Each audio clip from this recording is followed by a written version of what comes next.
empty. All right, well, let's go to Warsaw now to talk to Michal Baranowski, who's from the think tank, the German Marshall Fund. Michal, are you there? Yes, I am. It's great to be with you. Hello. Great to have you with us, Michal. So, look, the Americans are saying that their priority is to de-escalate the tensions on the border here with Russia, and yet they don't want to accept Russia's red line that Ukraine should not ever become a member of NATO in the future. How problematic is that going to be?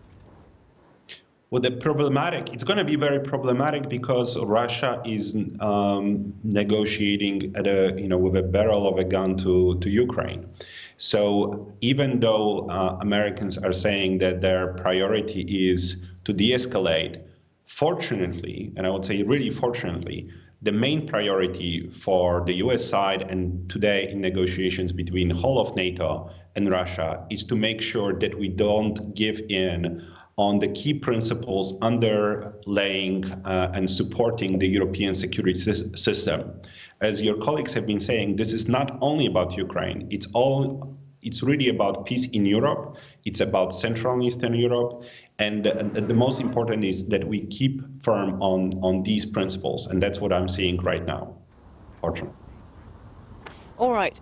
So listen, we're all bandying around these two words, Russian invasion. Could they come into Ukraine? What actually could constitute a Russian invasion? And of course, the Russians say, no, we're not thinking about that. But they have said this interesting phrase, we would look to military technical solutions. So what could Russia actually do militarily? Absolutely. There is a variety of possible scenarios. None of the scenarios are pleasant, and they are full of danger, not only for Ukraine and the West, but also we have to remember that this will be very costly for Russia, both because of the Western response, but also in case of actually military incursion, Ukraine will fight and Russian forces will suffer. But it can be a variety of scenarios. At the lowest end, we could see, for example, a massive cyber attack.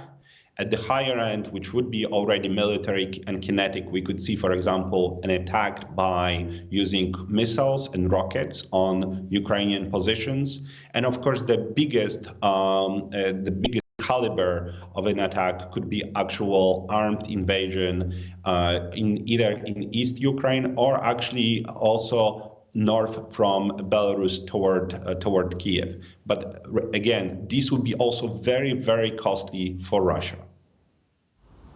Sure, and people talk about cyber warfare, which it could also do. But so does NATO actually want Ukraine? I mean, I know that they've got, cooperation with them and so on, and it's a national goal for Ukraine to join NATO.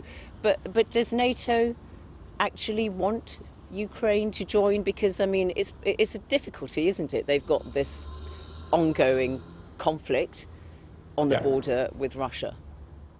No, it's an excellent question, and there is really a very clear answer to it. The clear answer is that in the short term, no one is talking about an immediate membership of Ukraine in NATO. So what the Russian side is saying that they are worried about is just non-existent. This is why this is a false argument. Of course, over time, Ukraine has the right as a democratic country to choose their alliances.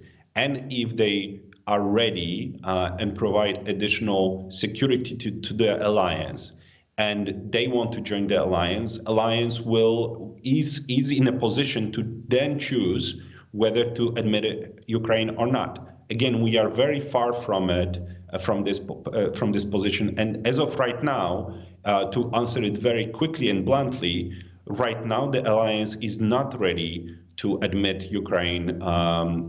NATO is not ready to invite Ukraine to NATO at this point.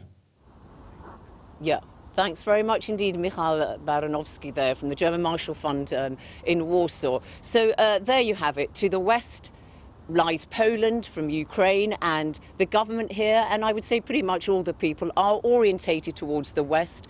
Opinion polls consistently show Ukrainians do want to join NATO, the European Union as well, but that's a much more distant ambition. But you just heard what Michal Baranowski said there, that perhaps even joining NATO is a long way